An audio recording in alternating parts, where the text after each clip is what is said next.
Bonjour à toutes et à tous et bienvenue dans votre émission de Rendez-vous. Cette semaine, nous parlons tintement de cloche à Rollainville, commune nouvelle depuis peu rattachée à Neufchâteau. Nous parlons patrimoine et traditions bien vivantes à Plombières-les-Bains. Nous parlons chansons jeune public à Thaon-les-Vosges. Et enfin, percu et hip-hop, ça c'est à Gérardmer. Nos deux premiers invités de la semaine sont Philippe Emeraud, bonjour. Bonjour. Président de l'association Patrimoine et Nature au fil des saisons à Neufchâteau. Vous allez nous parler, c'est ce samedi, de la première rencontre interrégionale des sonneurs de cloche à Tintement, en Tintement d'un programme. Marie-Laure Jacquemin, bonjour. Bonjour. La présidente de la Société d'art et d'histoire de Plombières-les-Bains pour les Journées impériales. Ça, ce sera samedi 6 et dimanche 7 juin. En seconde partie d'émission, focus sur la nouvelle édition du festival Le Parc Enchanté, samedi 23 et dimanche 24 mai à Thaon-les-Vosges. Et enfin, sur le concert de SLS et de Lorraine Percu. C'est du hip-hop et des percus. Ça, c'est le samedi 30 mai à Gérardmer et c'est en seconde partie d'émission. Philippe Emeraud, je reviens à vous, donc le président de l'association Patrimoine et Nature. Au fil des saisons, nouvelle association. Vous allez nous raconter deux mots là-dessus. Donc, vous organisez chez vous à Rollainville la première rencontre interrégionale des sonneurs de cloche en tintement. Alors déjà, un mot sur Rollainville. On rappelle, commune récemment rattachée à Neufchâteau. Et donc, il y a cette association qui a été créée pour porter des animations diverses et variées, et notamment autour de l'environnement et de la culture, sur le territoire de Neufchâteau et alentour. Complètement. Cette association donc, est née en même temps que la commune nouvelle. C'était 1er janvier 2025. 1er janvier 2025, c'était un deal lors de la construction de la commune nouvelle, afin de ne pas perdre cet élan de bénévoles qu'on avait sur la commune de Rollainville, tant au niveau du fleurissement et environnement, qu'au niveau aussi également du patrimoine. Et puis la volonté était d'avoir une association qui porte regard un peu plus grand public sur tout ce qui est patrimoine au niveau de la commune nouvelle de Neufchâteau. D'où cet nouvel événement qu'on voit en affiche, donc un nouvel événement sur notre département, rencontre interrégionale des sonneurs de cloche en tintement. Alors, le nom est un petit peu long, mais au moins on sait exactement de quoi on parle. De quoi s'agit-il, Philippe Emeraud? Je précise aussi que vous êtes l'ex-président de l'Office de tourisme de l'Ouest des Vosges, donc vous connaissez bien le territoire, vous connaissez bien ses acteurs et vous connaissez bien les ambitions de ce territoire en matière de fréquentation touristique pour les locaux comme pour ceux qui viennent de l'extérieur. Exactement. Sonneurs de cloche en tintement, dites-nous tout. Alors, sonneurs de cloche en tintement, c'est une pratique qui est ancestrale, puisque les cloches, on sonnait les cloches au moyen de cordes, ce qu'on fait toujours à Rollainville, comme dans certains autres clochers de France et de Navarre, mais Rollainville est resté avec ce tintement. Donc c'est un sonneur qui est au niveau du clocher, au niveau des cloches, et à battant tiré. Là, Je vous coupe, sommes sur un battant exemple tiré. avec une séquence, on va dire, de répétition qui date de samedi dernier. Samedi dernier, voilà. exactement. Qui était aux manettes, je peux me permettre? Oui, Stéphane Robin. Donc son père et son grand-père étaient sonneurs et carillonneurs à Rollainville. On regarde.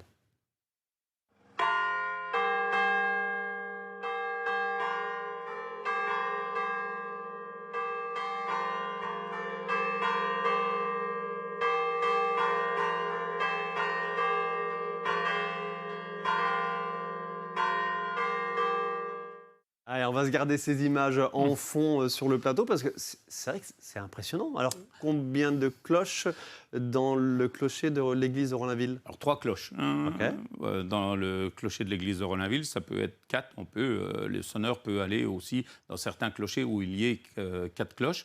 Petite colle, est-ce que vous connaissez les tonalités, les sonorités de chaque cloche? Alors, personnellement, non, je ne les connais pas, mais je peux vous dire qu'il n'y a que 3 notes. Ah oui, voilà. Forcément. Forcément. Voilà, Une cloche, une note. Voilà, une cloche, une note, d'où le sonneur, donc à battant tiré, le battant de la cloche est raccordé via un mousqueton et un câble ou une corde, ça peut être une corde également. Chaque battant est raccordé. Avec chaque main, il teinte. Et la cloche centrale, la grosse cloche, c'est avec le pied.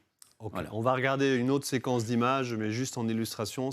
On était du côté de Charmois-l'Orgueilleux. Charmois-l'Orgueilleux, pardon, j'ai mangé le nom du sonneur de cloche. Tachet. Mais voilà, Monsieur Tachet. Voilà, pardon, merci à vous. Son prénom?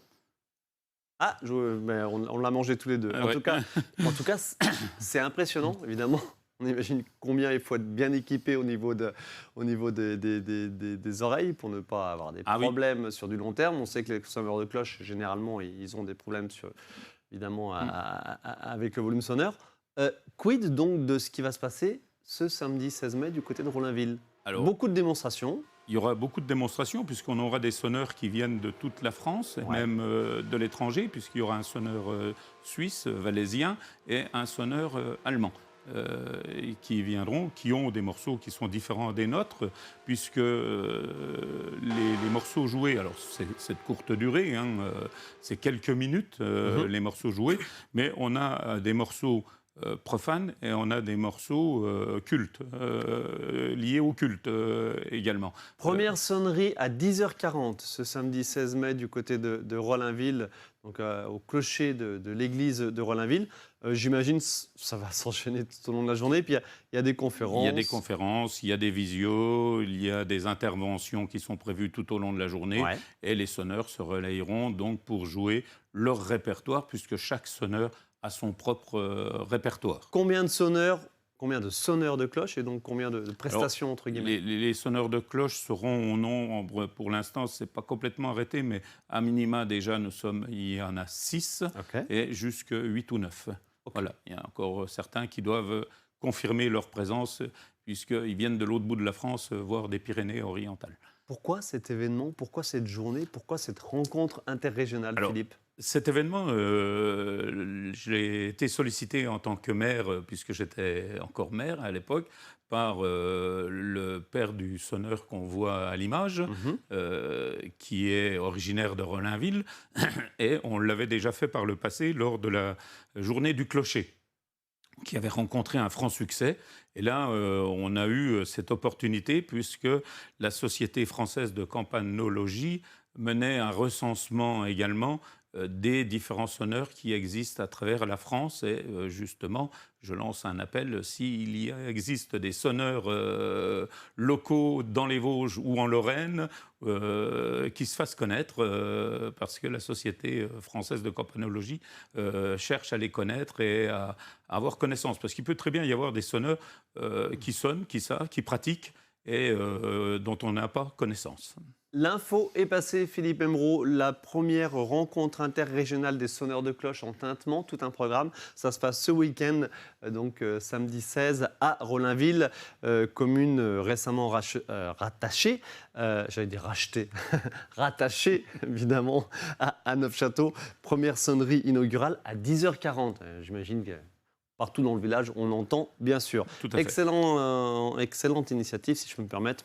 On va suivre tout cela, bien sûr, et puis ça va certainement prendre de l'ampleur au fil des ans. Merci Philippe Aymerot. Merci à vous. Merci à tous. Merci.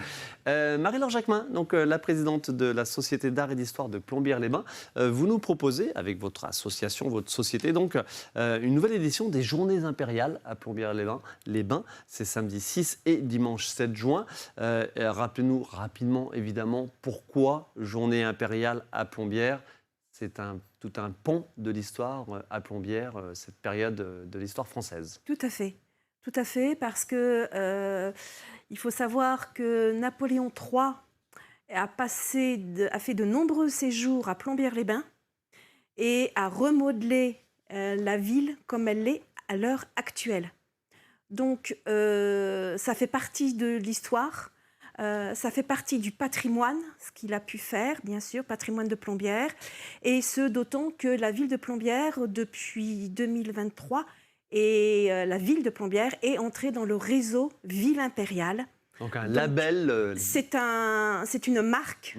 C'est une marque Ville Impériale, comme 28-30 autres villes. Ouais. Et pour marquer cette période très impériale, nous organisons donc un week-end, un samedi-dimanche, pour marquer ces événements, ce passage de Napoléon III. Je l'ai dit en introduction, c'est grosso modo la 3e fois, puisqu'il y a déjà eu 2 éditions précédentes. C'est pas régulier. Non, du tout. Une première fois en 2016, une autre fois en octobre 2023, où là on a fait l'arrivée de Napoléon III à Plombières. Dont on voit quelques images à l'instant. Alors déjà, ça c'était le début de la journée, puisqu'effectivement, il y avait la fanfare... pardon, j'ai pas le... C'était les Vosges napoléoniennes. Les Vosges napoléoniennes, c'est ce que j'allais dire. Voilà, les Vosges napoléoniennes qui vous avaient accompagné et qui Absolument, continuent, j'imagine, de vous accompagner voilà, tout au long de cette journée. Le week-end-là, elle va de nouveau nous accompagner, bien sûr.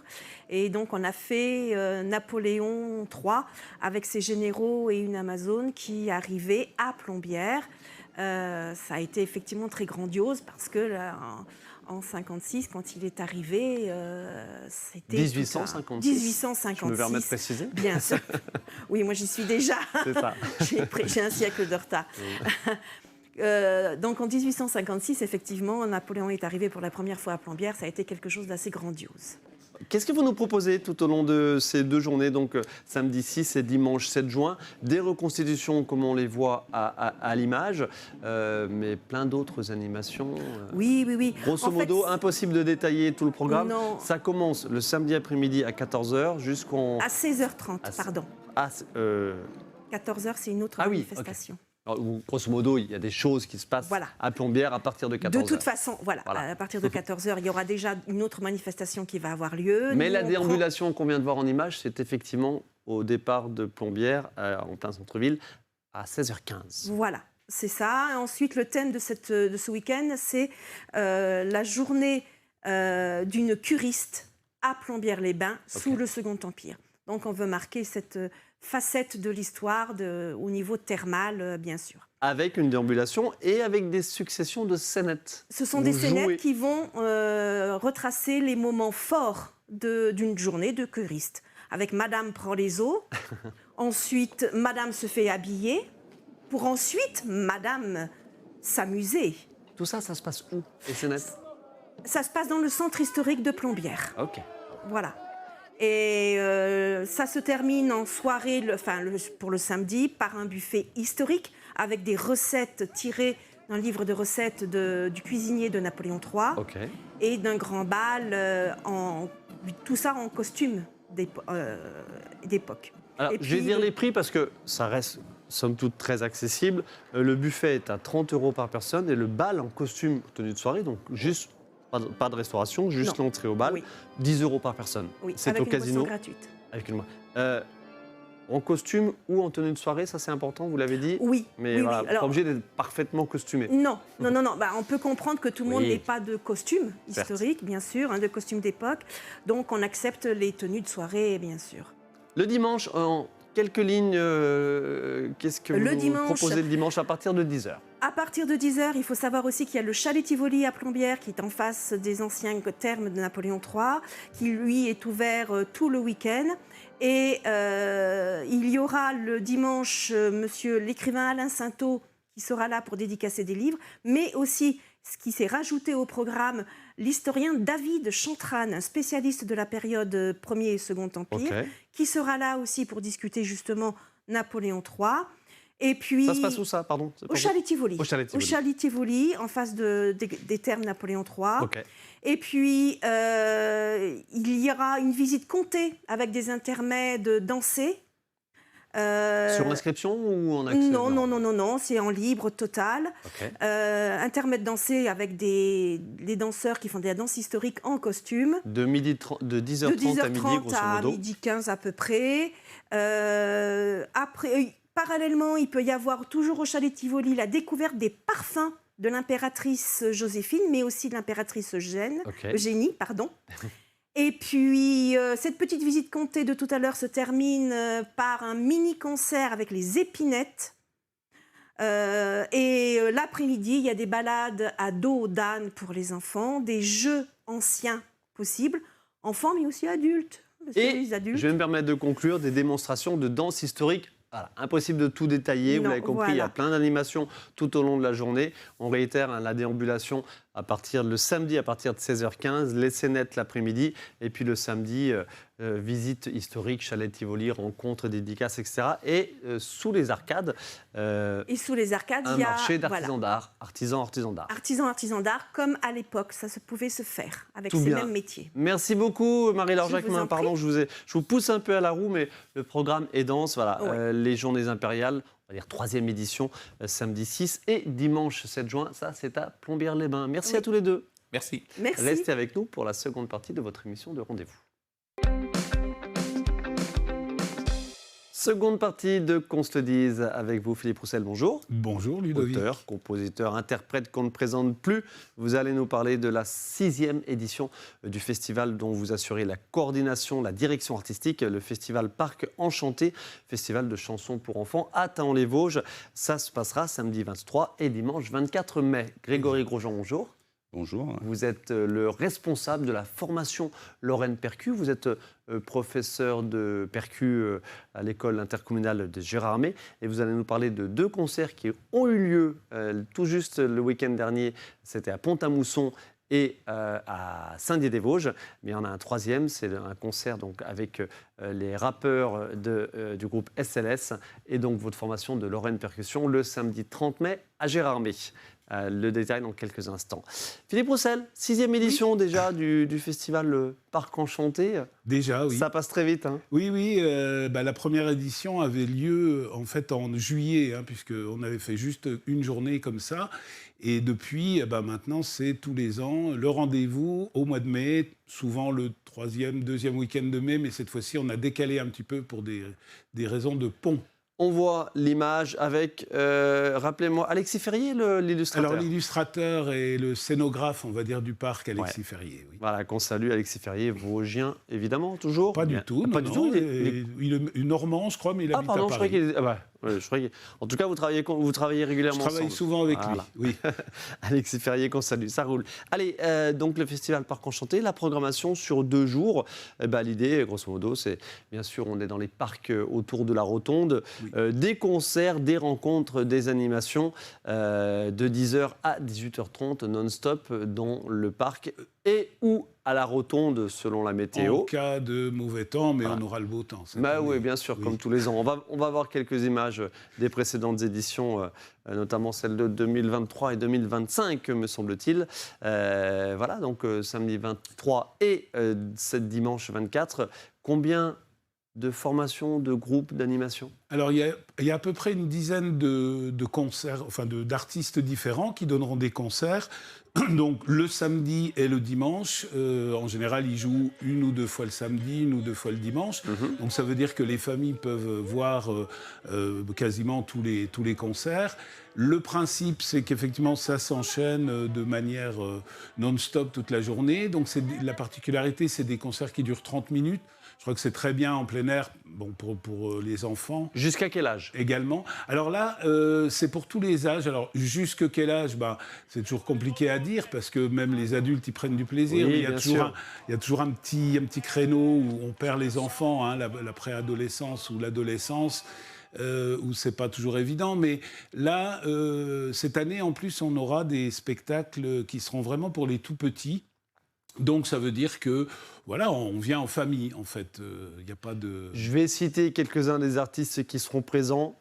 Formation, groupe, Un beau matin, Range ta chambre, Omnibus, Sur la nappe, Filles ou garçons, et puis c'est tout, chez Rémôme, c'est ça? Chez Rémôme, oui. Okay, allez, quel genre musical, quelle chanson, quelle histoire vous allez nous raconter? Voilà, alors là aussi, il y en a un petit peu pour tous les goûts, puisqu'on a des spectacles, on va dire, de concerts on va appeler ça plus festifs, comme par exemple les Mélimômes, ils sont venus l'année dernière, donc je pense que ça peut parler à des gens qui sont venus l'année dernière.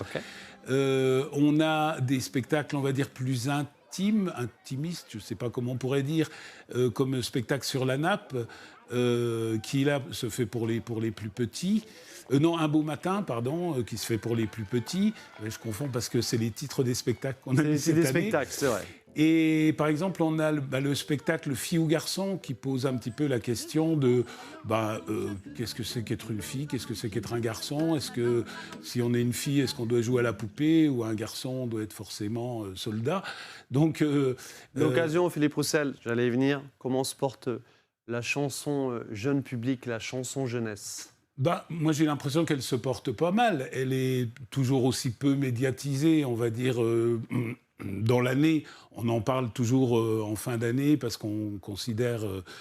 Mais disons que la chanson jeune public, elle évolue aussi là, quand je parle de spectacle plus festif, c'est-à-dire que c'est un festival où on peut retrouver des chanteurs tout seuls avec une guitare ou avec un autre instrument chanter, ou un groupe de musiciens avec leurs instruments. Ouais. Mais souvent, il y a quand même une histoire, justement, qui est racontée.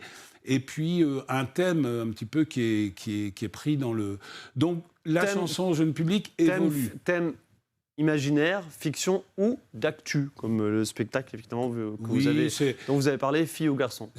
Voilà, en gros, l'envie des gens qui font de la chanson jeune public, c'est aussi de transmettre des valeurs, quoi, des choses que chacun porte en soi. Alors des choses qui sont quelquefois très très évidentes, et puis effectivement, poser aussi des questions plus nouvelles, quoi, dans le... Au programme également, un ou des balles pour enfants. Alors, à quelle heure ça se passe? Comment ça se passe? Ça se passera un petit peu tout le temps, parce que les autres années, on faisait un moment spécifique qui était un bal pour enfants. Et puis, comme on a des groupes festifs, là, je veux dire, les enfants ont toujours envie de bouger à un moment, de danser. Alors, je ne dis pas que ça sera Woodstock, mais ça peut l'être, effectivement, avec des groupes qui mettent le feu, comme on dit. Donc, voilà, les bals se passeront un petit peu à tous les moments.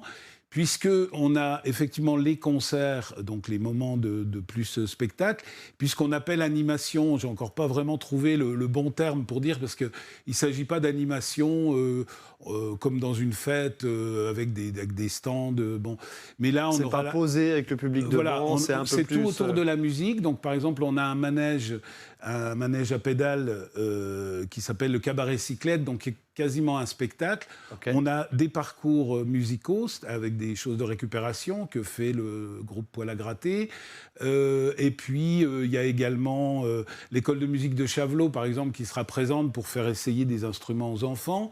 On reprend cette année les épinettes du Val d'Ajol qui viendront avec des Suisses ou des Belges, je ne sais plus, pour présenter un petit peu les instruments.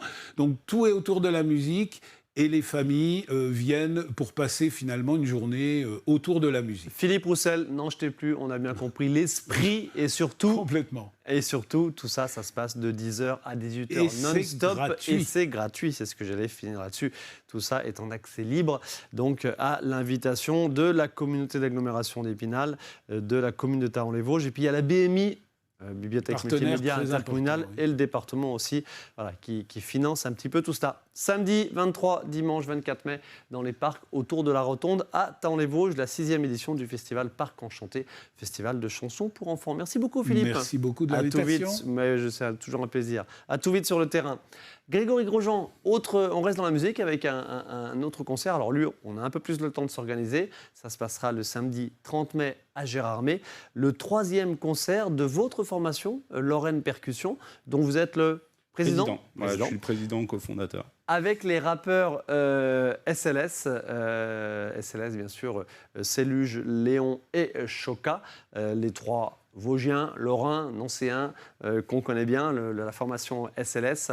Écoutez, je vous propose déjà un petit extrait. On va assez rapidement revenir en plateau. Mais vous étiez donc en concert jeudi dernier à Pont-à-Mousson. On regarde.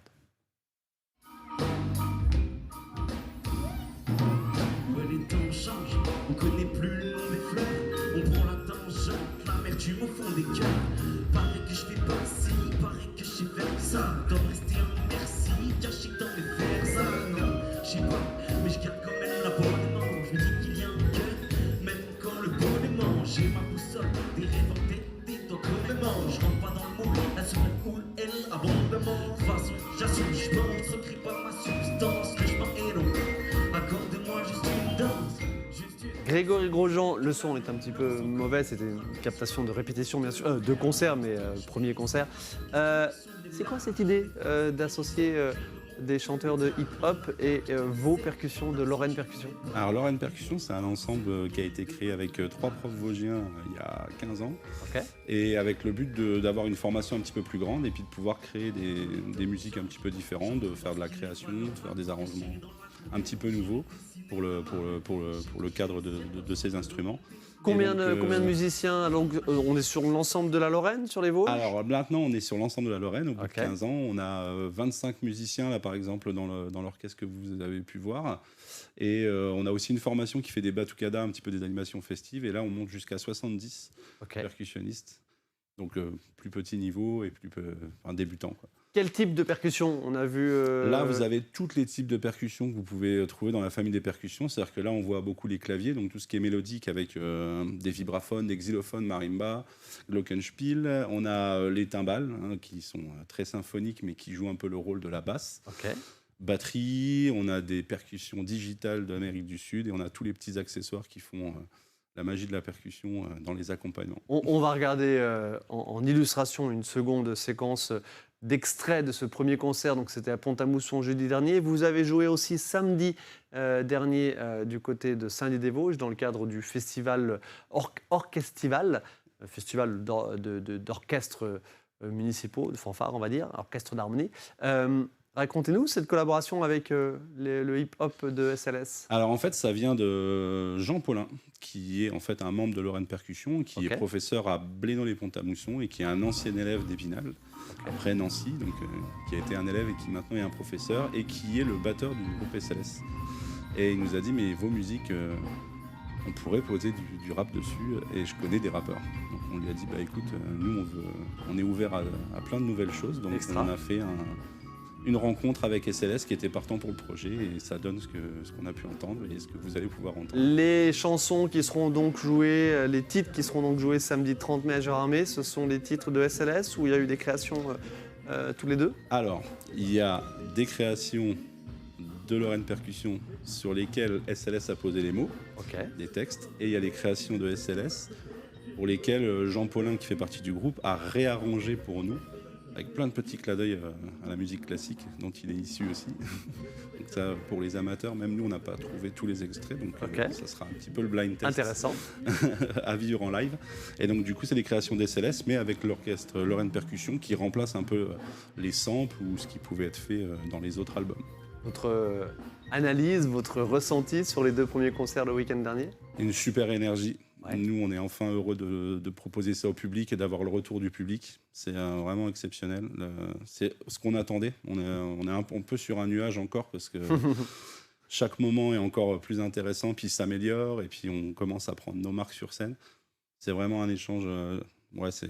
J'ai pas d'autre mot que génial. Illustration du mélange des genres et de la créativité, notamment des musiciens, Philippe Roussel, tout ça, ça doit vous parler, j'imagine. Complètement. Merci à tous les deux déjà, c'est le terme de cette émission, pardonnez-moi, c'est un petit peu court. Philippe Roussel, donc 6e édition du festival Parc Enchanté, festival de chansons pour enfants, samedi 23 et dimanche 24 mai. Et donc Grégory Grosjean, le président de Lorraine Percu, sur scène avec le groupe SLS, donc samedi 30 mai à Gérardmer, j'ai pas le lieu. À l'Espace Lac. La rentrée payante. Concert gratuit, bien sûr. Concert gratuit. Bien sûr, c'est les 15 ans de l'association, donc tout est gratuit. C'est précisé. Merci beaucoup. Merci et l'heure, pardon? L'heure, 20h. 20h. Eh ben, tout est dit, pardon. Allez, merci à tous les deux, à tout vite sur le terrain. Merci à vous de votre attention. On se retrouve la semaine prochaine pour une nouvelle émission.